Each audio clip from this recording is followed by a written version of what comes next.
लखनऊ स्थित 5 कालिदास मार्ग पर उत्तर प्रदेश के मुख्यमंत्री योगी आदित्यनाथ ने प्रोजेक्ट गंगा कार्यक्रम की समीक्षा बैठक की।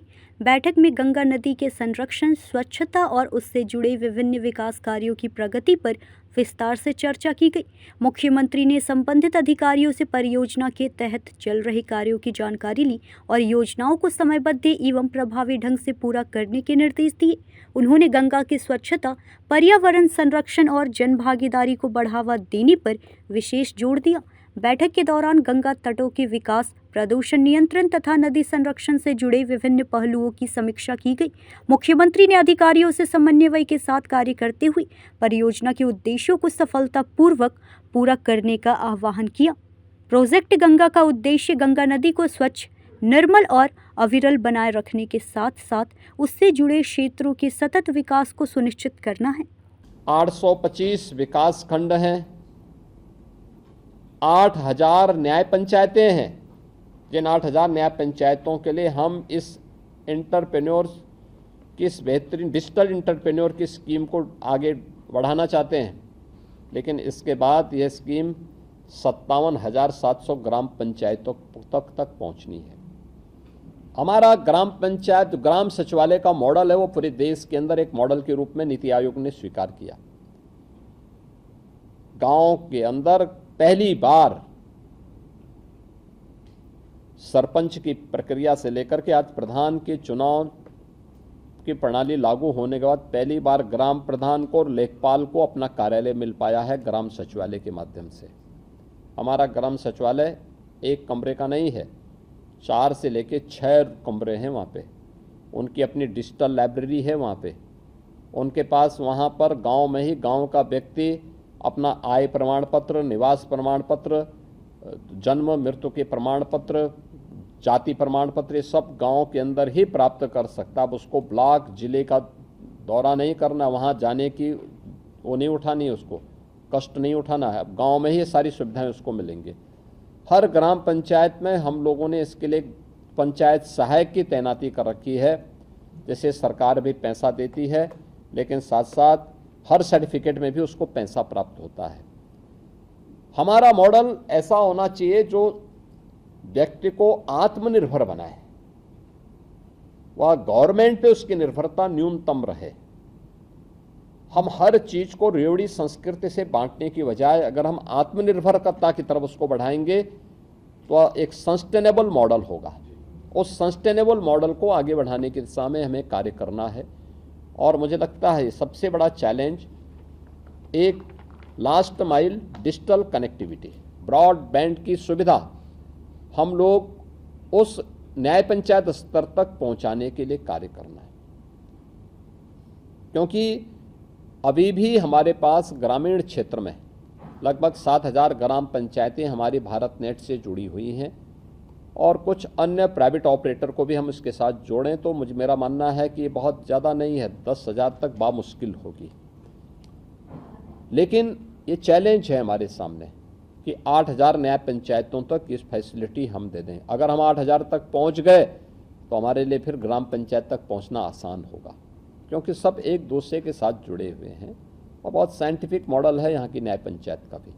हम उसके साथ जोड़ करके इस कार्यक्रम को आगे बढ़ा सकते हैं। ग्राम पंचायत में ब्रॉडबैंड की सुविधा देने का मतलब ग्राम पंचायत को भी एक स्मार्ट विलेज के रूप में डेवलप करने का कार्य, स्मार्ट विलेज बन सकता है। बहुत सारी सुविधाएं वहाँ से दे सकते हैं और ये कार्यक्रम अगर हम कर पाएंगे तो मुझे लगता है कि ये चीज़ें 50% महिलाएं जरूर हों, ये हम सबकी चिंता है।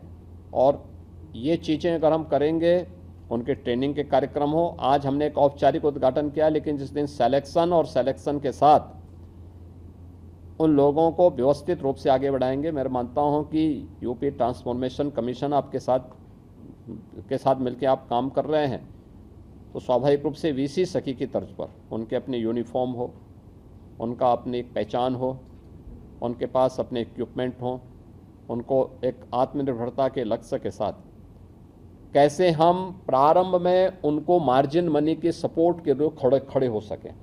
हमने वीसी सखी को दिया, प्रारंभिक 4 से 6 महीने तक दिया कोविड कालखंड में, उसके बाद सब आत्मनिर्भर होकर के काम कर रही हैं। बैंक ही हमारी समस्या का समाधान।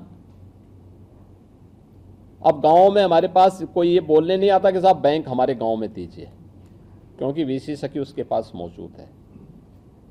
आज कोई हमारे पास ये नहीं बोलता है कि साहब मैं फलाने कार्यालय में गया, उसने मुझसे घूस मांगी है, मेरा पैसा, मेरे पेंशन का पैसा या हमारे किसी अन्य उसका पैसा है, क्योंकि उसे मालूम है कि हमने इसको डीबीटी के साथ जोड़ा है या डिजिटल पेमेंट के साथ जोड़ा है, तो उसमें कोई गुंजाइश नहीं बचती है। और मुझे लगता है कि प्रधानमंत्री जी के डिजिटल इंडिया के कार्यक्रम को, उनके संकल्प को आगे बढ़ाने की एक महत्वपूर्ण कड़ी है। इसकी सफलता प्रधानमंत्री जी के डिजिटल इंडिया, विकसित भारत, आत्मनिर्भर भारत की उस संकल्पना को आगे बढ़ाता है और उन संकल्पों की पूर्ति करने में निर्णायक भूमिका का निर्वहन करेगा। ये बहुत अच्छी स्कीम है। मेरा मानना है कि गांव का प्रोडक्ट, कहीं भी वह व्यक्ति इस स्कीम के लागू होने के बाद वह अपने प्रोडक्ट के लिए भी गांव में उस प्रकार का अपना एक यानी फैसिलिटी उपलब्ध करा सकता है और गांव के माध्यम से ऑनलाइन उसका सेल भी करने की सामर्थ्य रख सकता है। ये एक अच्छी शुरुआत है। इसको सफलतापूर्वक आगे बढ़ाने की प्रक्रिया के साथ हमें जुड़ना होगा।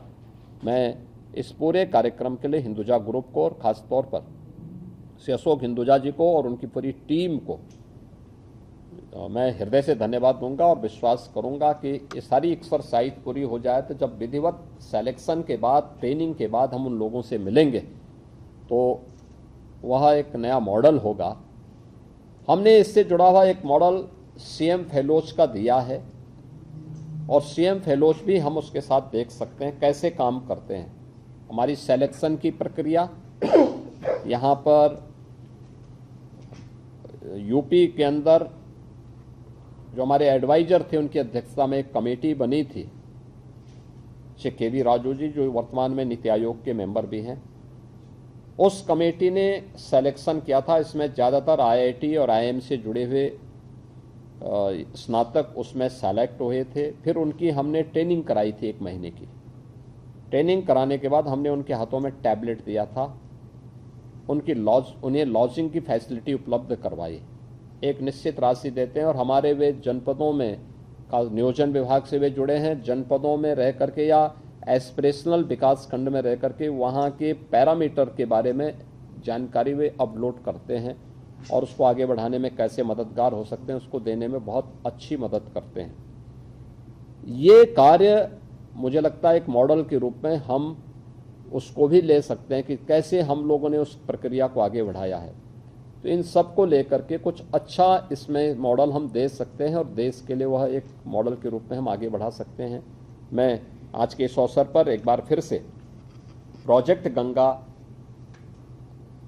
के लॉन्चिंग के अवसर पर हिंदुजा ग्रुप को, यूपी ट्रांसफॉर्मेशन कमीशन को, आईटी एंड इलेक्ट्रॉनिक्स को, एमएसएमई विभाग को, आप सभी को हृदय से बधाई देता हूं, अपनी शुभकामनाएं देता हूं और विश्वास करता हूं कि ये डिजिटल इंडिया के उन संकल्पों को आगे बढ़ाने में सफल होगा जो विकसित भारत और आत्मनिर्भर भारत के हमारे संकल्पों को पूर्ति करता है। आप सबके प्रति मेरी शुभकामनाएं हैं। धन्यवाद। जय हिंद।